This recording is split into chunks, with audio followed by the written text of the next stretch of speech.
ഞാൻ പിന്നെ എന്തിനു വിളിക്കണം അവള്? അവളാണ് ഈ വീട്ടിൽ ഇത്രയും പ്രശ്നം ഉണ്ടാക്കിയത്. നിന്റെ പെണ്ണുമ്പോൾ നല്ല പുള്ളിയൊന്നുമല്ല. അവളെ അടിച്ചെന്നാ, അവൻ ചീത്ത വിളിച്ചാണുമായിരിക്കും. അവളെ അടിച്ച നാരടിച്ച് വേറെ വല്ലവരും ആയിരുന്നെങ്കിലും അവൾക്ക് അടിയും കൊടുത്ത് പറഞ്ഞു വിടണമായിരുന്നു. ആ മാതിരിയുള്ള തോന്നിയ ദിവസം അവളുടെ ഇനി മേല അവള് ഈ വീടിന്റെ അകത്ത് കയറാൻ പറ്റില്ല. കഴിഞ്ഞ ദിവസം തങ്ങളുടെ ഭാഗത്തെ ശരി പറഞ്ഞുകൊണ്ട് പ്രണവും വീട്ടുകാരും എത്തിയിരുന്നു. ഇപ്പോൾ ഇതാ ഇതിന് പിന്നാലെ പ്രവീണും മൃദുലയും എത്തിയിരിക്കുന്നു. ഗർഭിണിയായിരിക്കുന്ന ഒരു സ്ത്രീയോട് ചെയ്യാൻ പാടില്ലാത്ത ഏറ്റവും മോശമായ കാര്യമാണ് കൊച്ചുവും അച്ഛനും കൂടി മൃദുലയോട് ചെയ്തത്. എന്നെയും അടിച്ചു, വീട്ടിൽ നിന്ന് ഇറക്കി വിട്ടു. ഇപ്പോൾ അവർ പറയുകയാണ് അഡ്രസ് ഇല്ലാത്തവനെന്ന് പറഞ്ഞുവെന്നും ഇറക്കി വിട്ടിട്ടില്ലെന്നും.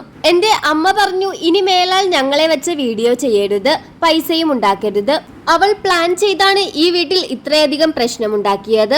അവളെ ഇനി മേലിൽ ഈ വീട്ടിൽ കയറ്റില്ലെന്നും യാതൊരുവിധ ബന്ധവുമില്ലെന്ന് പറഞ്ഞു. അതുകൊണ്ടാണ് ഞങ്ങൾ ആ വീട്ടിൽ നിന്ന് ഇറങ്ങിപ്പോന്നത്. അതിനുള്ള എല്ലാ തെളിവുകളും എന്റെ കയ്യിലുണ്ട്. ഒക്ടോബർ 27-ാം തീയതി അവർ എന്റെ ഭാര്യയെ അടിച്ചിറക്കി വിട്ടതാണ്. ഇത്രയും ഡെലിവറി ഡേറ്റ് അടുത്തിരുന്ന അവളോട് ഈ ഒരു ക്രൂരത ചെയ്തവരോട് ഞങ്ങൾ എങ്ങനെയാണ് പ്രതികരിക്കേണ്ടത്? അതുകൊണ്ടാണ് ഞങ്ങൾ ആ വീട്ടിൽ നിന്ന് ഇറങ്ങിയതും അഡ്രസ് ഇല്ലാത്തവൻ എന്ന് പറഞ്ഞതും. ഇപ്പോൾ അവർ ഇതെല്ലാം പറയുന്നത് നുണയാണ്. കഴിഞ്ഞ ദിവസം ഞാൻ വീട്ടിൽ ചെന്നപ്പോൾ വരെ എന്നോട് കളിച്ചിരിച്ച് കൊച്ചു എല്ലാ കാര്യങ്ങളും സംസാരിച്ചതാണ്. എന്നിട്ടും അവൻ എനിക്കെതിരെ ഈ ഇട്ട വീഡിയോ എത്രയധികം നാടകമാണെന്ന് എനിക്കറിയാം. കുഞ്ഞുമായി ഞങ്ങളെ ഇറക്കിവിട്ട വീട്ടുകാരോട് ഇനി ഒരു ബന്ധവുമില്ലെന്നും കല്യാണം കഴിഞ്ഞ അന്നു മുതൽ തുടങ്ങിയതാണ് രണ്ടു മക്കളെയും രണ്ടു തട്ടിൽ കാണുന്നത് എന്നും മൃദുലയോട് ഈ ഒരു പ്രവൃത്തിയായിരുന്നു എന്നും പ്രവീൺ പറയുന്നു.